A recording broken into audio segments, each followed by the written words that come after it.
శ్రీ గురుభ్యో నమ. ఓం శ్రీ విఘ్నేశ్వరాయ నమ. ఓం నమో నారాయణాయ. ఓం నమ శివాయ. వైశాఖ మాసము, వైశాఖ పురాణము 16వ అధ్యాయము. ఈరోజు యముని పరాజయము గురించి తెలుసుకుందాం. మరి నిన్నటి రోజున మనం ఏం తెలుసుకుందామండి?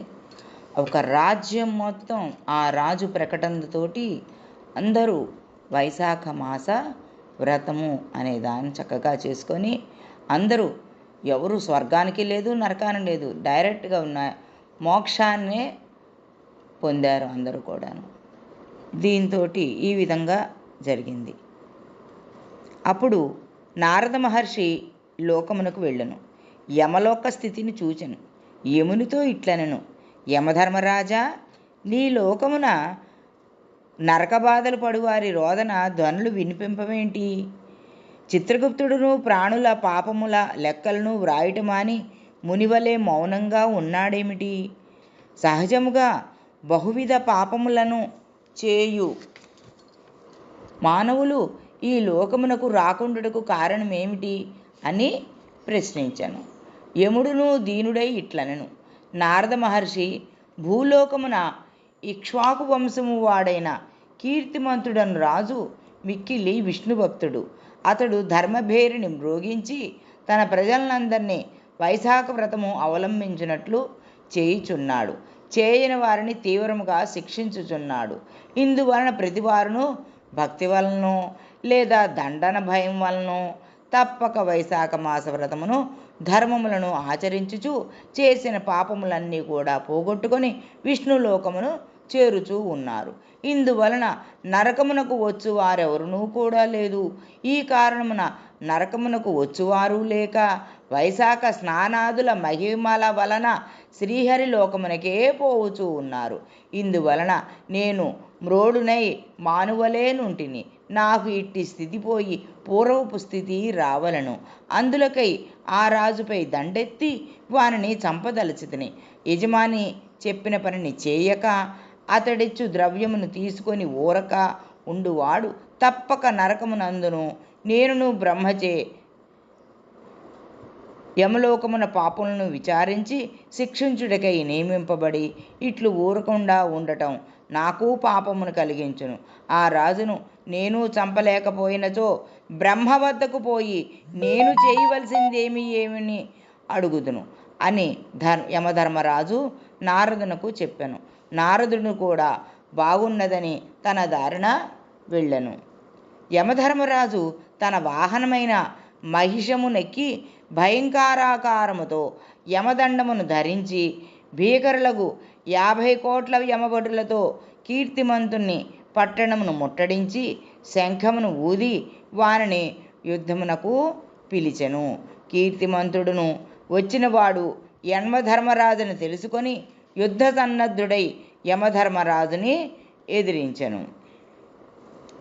యమునకు కీర్తిమంతునకు మిక్కిలి భయంకరమైన యుద్ధము జరిగెను. యముని సేవకులకు మృత్యువు, రోగము, యమదూతలు కీర్తిమంతుని ఎదిరింపలేక పారిపోయిరి. యముడు ప్రయోగించిన ఆయుధములన్నీ కీర్తిమంతుని ఆయుధముల ముందు శక్తిహీనములైపోయినవి. తుదకు యముడు బ్రహ్మాస్త్రముతో అభిమంత్రించి దండమును కీర్తిమంతుపై ప్రయోగించెను. మిక్కిలి భయంకరమైన ఆ యమదండమును చూచి అందరూ బెదిరి హాహాకారములు చేసిరి. అప్పుడు శ్రీహరి తన భక్తులకు కీర్తిమంతుని రక్షణకై తన సుదర్శన చక్రమును పంపెను.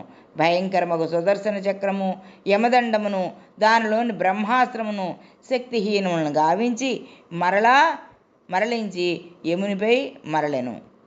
విష్ణు భక్తుడుకు కీర్తిమంతుడును శ్రీహరికి నమస్కరించి ఆ చక్రమును ఇట్లు స్తుతించెను. సహస్రార నమస్తేస్తు విష్ణుపాణి విభూషణ త్వం సర్వలోక రక్షాయై హరిణాచాదృతః పురా త్వాం యాచేద్య మంత్రాంతుం విష్ణుభక్తం మహాబలం నృణాంద్రేవ ద్రోహాంకాల స్వమేవేహి నాచాపరః తస్మాదేనం యమం రక్ష కృపాం కురు జగత్పతే. అలా ఈ విధంగా కీర్తిమంతుడు ప్రార్థింపగా సుదర్శనము చక్రము యముని విడిచి దేవతలందరూ చూచుచుండగా ఆ రాజు వద్దకు వచ్చి నిలిచెను. యముడును తన సర్వప్రయత్నములను వ్యర్థములగుట గమనించెను. కీర్తిమంతుడు సుదర్శనుని ప్రార్థించి తన రక్షించుటను చూచి మిక్కిలి అవమానము విషాదమును పొందెను.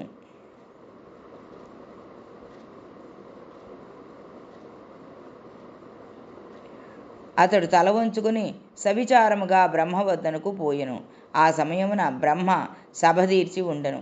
ముహూర్తములు అమూర్తములకు అంటే రూపాది సహితములు రూపరహితములు అనే వారిచే బ్రహ్మ సేవితుడై ఉండెను. బ్రహ్మ దేవతలకు ఆశ్రమైన వాడు, జగములు అను వృక్షమునకు బీజము విత్తనము అయినవాడు, అన్ని లోకమునకు పితామహుడు అంటే తాత.